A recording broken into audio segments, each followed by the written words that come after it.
ligne.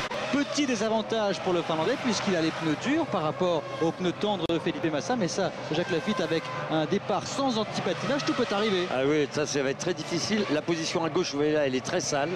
Le premier virage est un virage à gauche, donc à l'intérieur ça va être difficile. Il y a un autre petit problème pour les pilotes. La course d'habitude au mois d'août est très très chaude, plus de 36 degrés, on est à 27 degrés ici. On a des problèmes, on a amené des pneus durs et des pneus médiums et c'est pas facile pour les pilotes de les faire chauffer ces pneus. Oui, les pneus étaient un petit peu plus durs par rapport à ce qui aurait été idéal. Absolument. Voilà pour ce qui est de la technique. Maintenant place à la course, à la compétition avec dans quelques instants le départ de ce Grand Prix de Turquie. Il n'y a que 20 monoplaces et pour l'instant on attend la procédure de départ, ce qui est toujours un moment critique pour l'ensemble des monoplaces. Vous voyez que les feux pour l'instant ne s'allument pas alors que normalement ils doivent s'allumer un par seconde. Et le départ, attention parce que ça fait chauffer les mécaniques.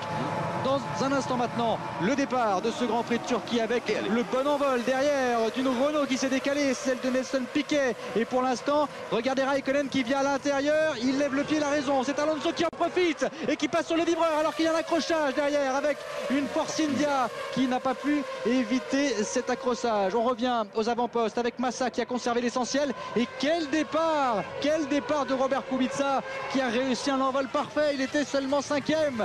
Le voici en 3e place, le pilote polonais.